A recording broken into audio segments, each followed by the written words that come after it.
Hey guys, it's Duke for the Intimacy Liberation Army, and today we're talking about understanding your triggers. We've gone over, I don't know, fucking 11 days of the self awareness exercises throughout the channel, and today we're talking about triggers and things that come up from childhood that you play the normal tapes of responding behaviorally in ways that may or may not serve you during your current circumstances. If you ever found yourself overreacting to a situation and just kind of wondering why the fuck did I do that? Like maybe somebody said something and a random person looked at you weird, or somebody asked an innocent question, but it just set you off and you just flip the fuck out.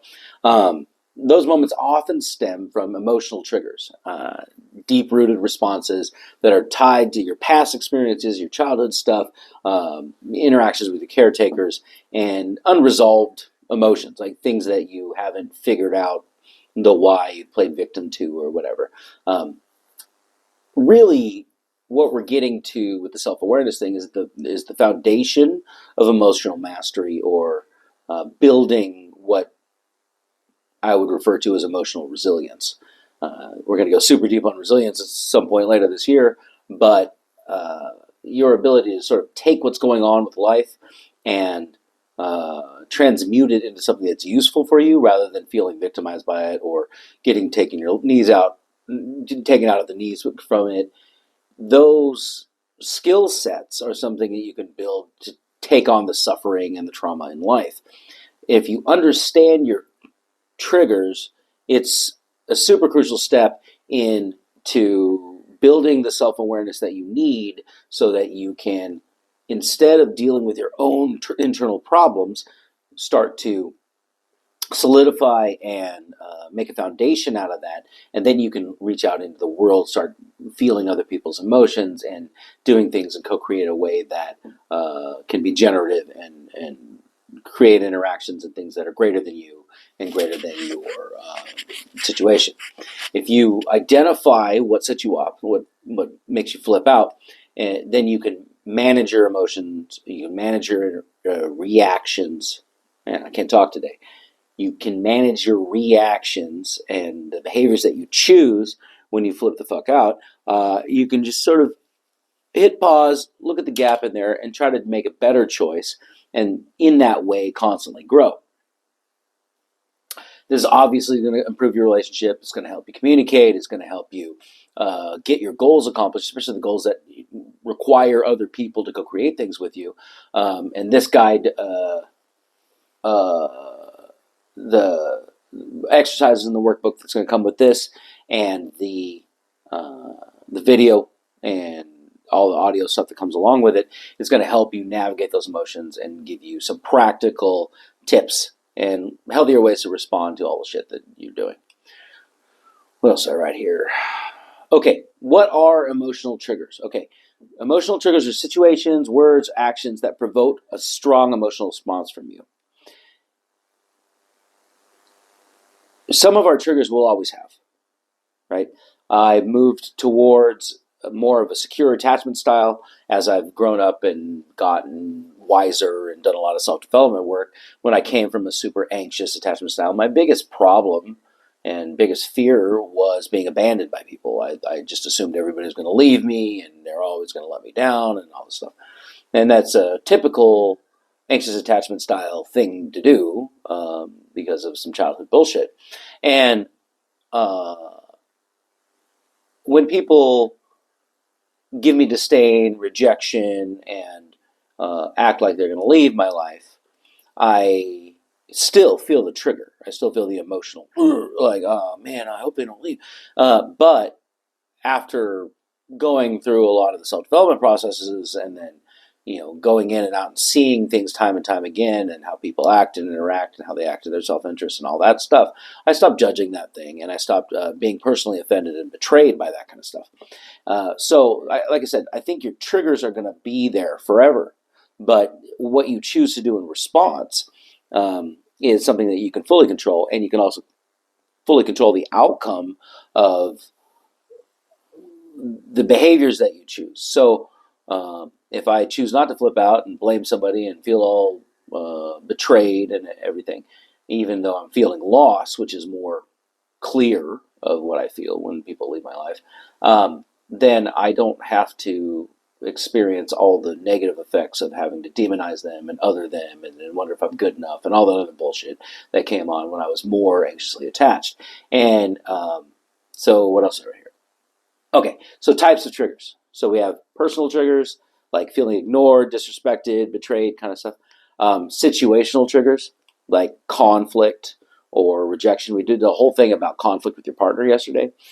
And some people are just conflict avoidant. They just don't want to engage in conflict at all because it makes them feel uncomfortable. But that uncomfortability is generally something that was unresolved from earlier on in life, because conflict is natural because we all have different perspectives in the ways that we differ.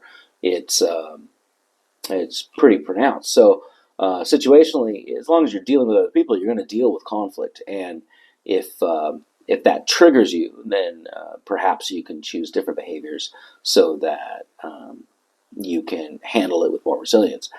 And then the third type of trigger is historical. So it's a reminder of past trauma. There very often, my mother did a whole lot of, when she was still alive, she did a whole lot of judgment. And her intent obviously was to make me a better man and to make up for all the shortcomings that my father didn't and all this other stuff. And she was low key a man hater, even though she was in love all the time.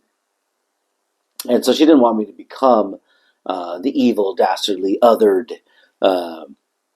demonized version of a man that my father represented and the other men who had left her in her life represented. And that kind of transferred onto me, and that's why I was all anxiously attached.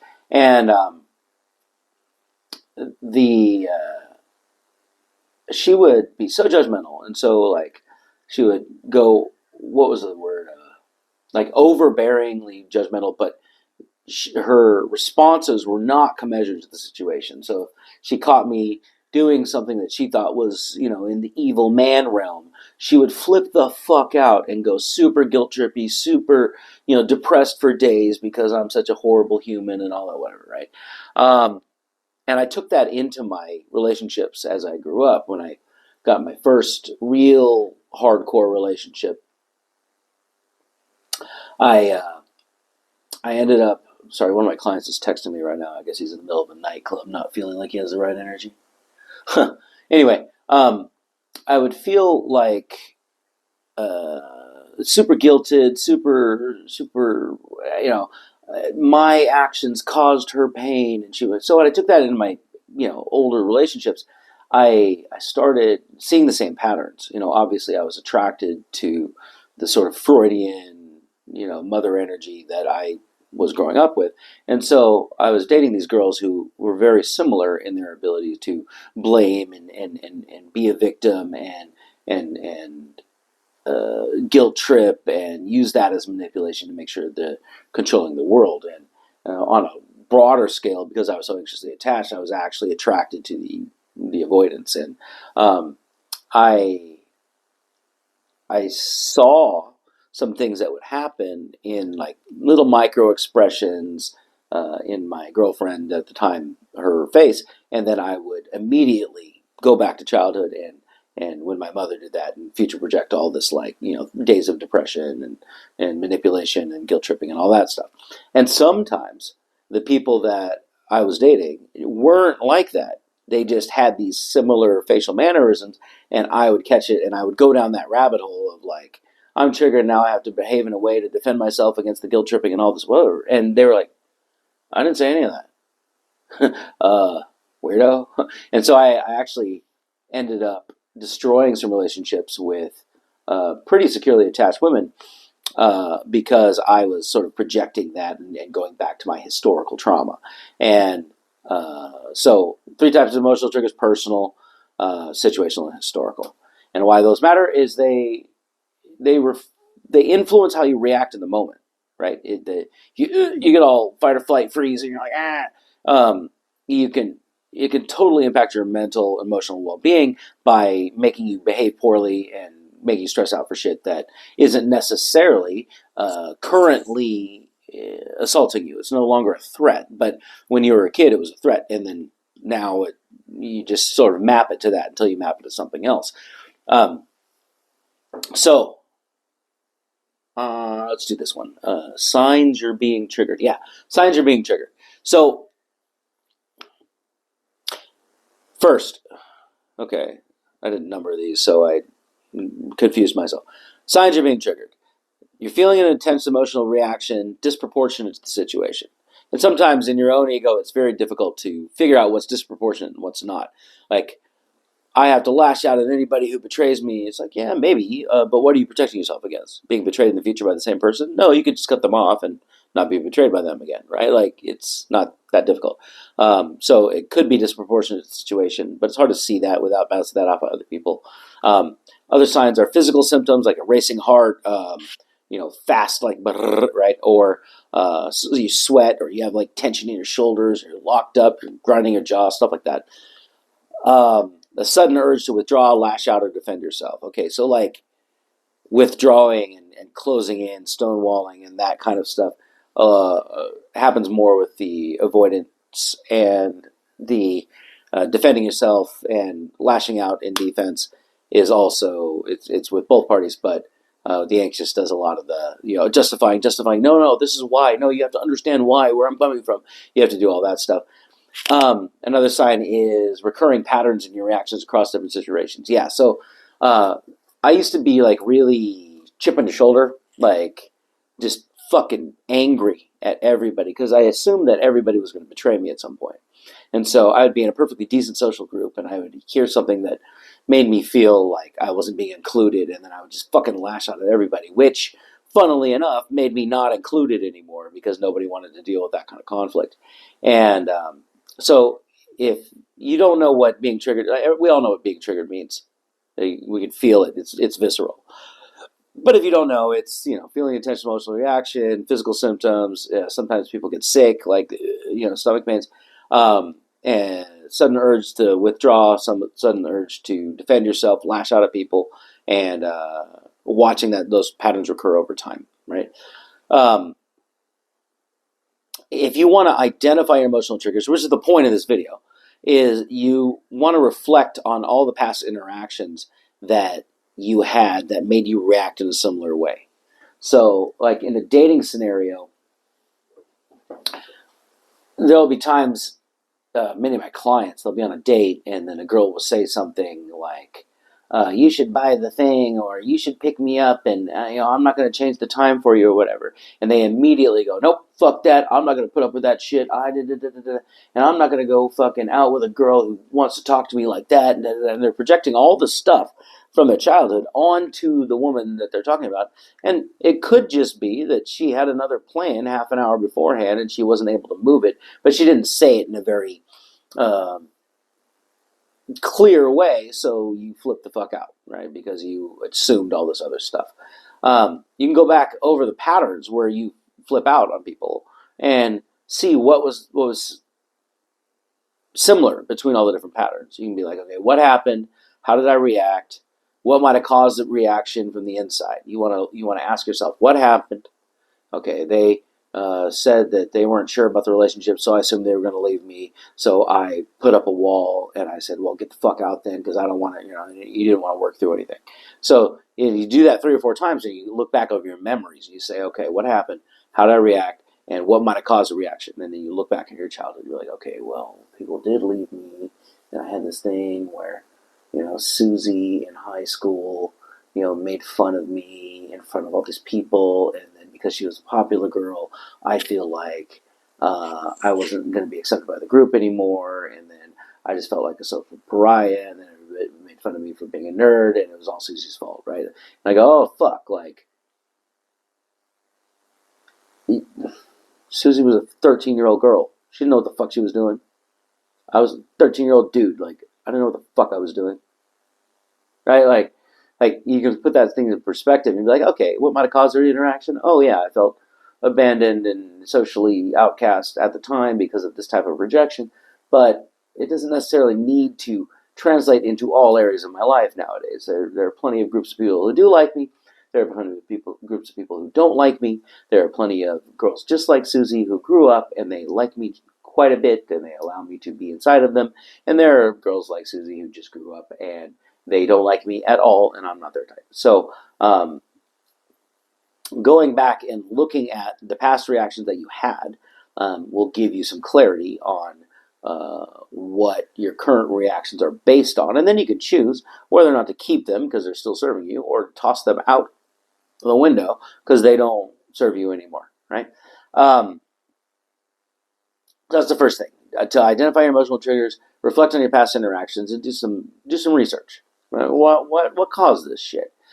And second thing is to use a trigger journal. Now you can do this reflecting on past interaction things in a journal, or you can just kind of think through it, do it like in a meditative type of process. Either way it works, as long as you just sort of dig into and you stay with the feelings and you kind of let them subside or let them go if you need to. The second, use a trigger journal. So you keep a recording, keep a record of all of the times that you're reacting in a ways that you're not necessarily proud of.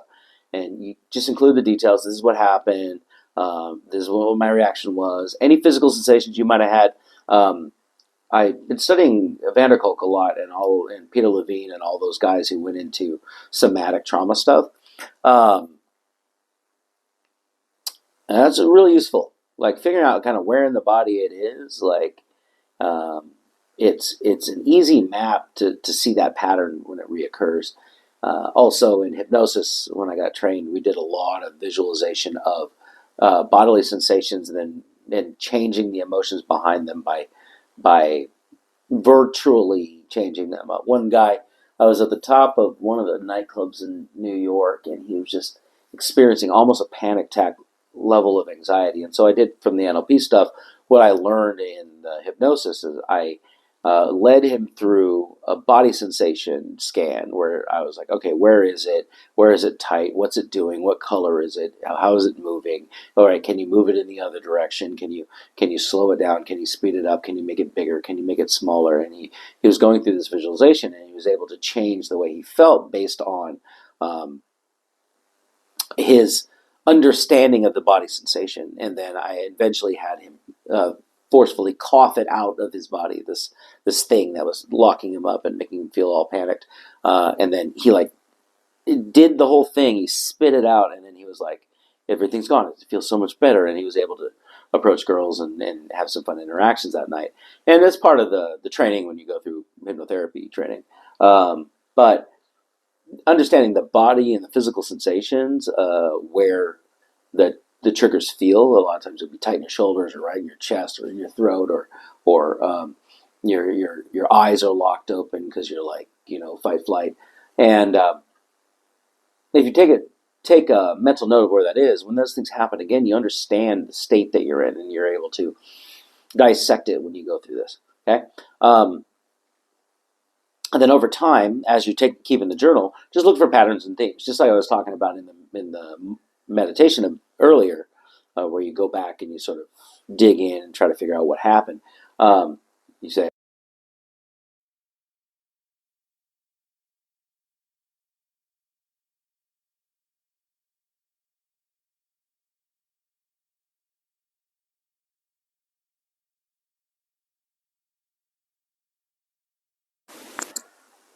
"Is no longer connected." Well, we'll see what happened. The yeah. All right, and then number 3 is very closely related. Explore your history. Like look back on your past experiences that might influence your reactions today. One thing I did that changed my whole fucking life, which was really really interesting, was Dr. Phil McGraw. He wrote a book called Self Matters, and in the beginning of the book,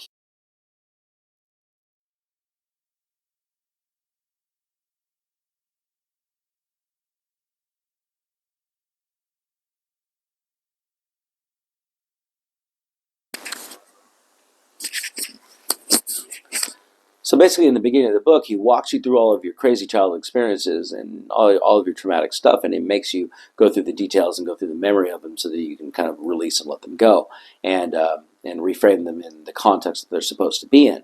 And I did that exercise a couple of times over the years because I had that book still, and it was phenomenally life changing, especially my first getting over into adulthood and forgiving my father of stuff. Like, I definitely remembered spots in the house where I was hiding from physical abuse and watching my mother flip the fuck out and get victimized and all this stuff. And I had buried those things down for years, and I didn't understand, like, and when I brought them up and I looked at them in context, I looked at the fact that my father at the time was probably a 27, 28-year-old dude who didn't know shit about shit, who just started a career, and this woman was just fucking tearing into him every day with the same things that created my attachment problems growing up.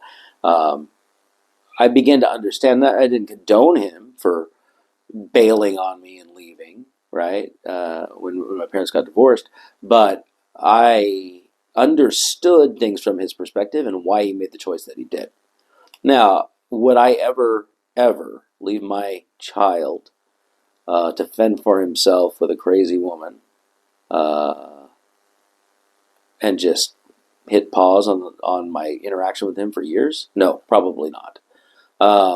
But I can understand where it came from. I don't necessarily agree with his decision, but I it humanized him where I had been sort of inculcated with hate and the demonization that my mother did for him over the years. That was really the only example I understood. And one thing, when I went to go resolve all that stuff with him, and we had a conversation man to man, he said, "Yeah, I realized that your mother was poisoning your mind against me every day, and I couldn't possibly ever be good enough.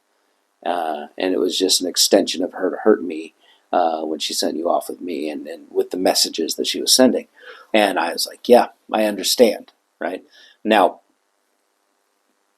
having that understanding, I was able to have compassion on him as a human, forgive him for all the shit, and we began to have a good adult relationship. And that changed the whole way I looked at the world with anger and crazy and victimization, all that stuff. It changed it. And part of that was going through the whole Self Matters thing and really exploring the history and what caused everything, and what my perspective was as an 8 to 11-year-old child, and where I was in life. And very often we generalize that stuff.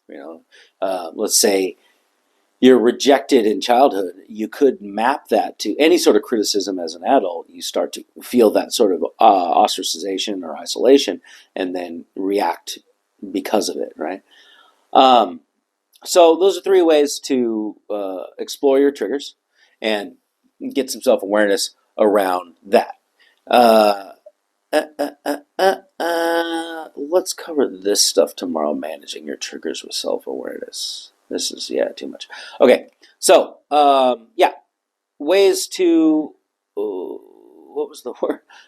Understand your triggers. Okay, so we understand what emotional triggers were, types of triggers, personal, situational, and historical, why they mattered, and then we did the signs you're being triggered, feeling intense emotional reaction, physical symptoms, sudden urge to withdraw, lash out, or defend yourself, and then looking at recurring patterns in your relationships, and seeing the patterns play themselves out. And then to identify emotional triggers, you do your reflection mentally. You can do it in a journal. You can do a trigger journal where you just say, okay, I got an intense emotional reaction. This is what happened. This is how I reacted, and here's what I think might have caused it. And then a deep exploration into your history. Like I said, I highly recommend Self Matters by Dr. Phil. No matter what you think of him as a psychologist, that thing really helped me in my life. And with a lot of men dealing with sort of masculinity and shame issues, I found it it's super helpful to recommend that book out. So check that one out, Self Matters, Dr. Phil. Here's a link. And, yep.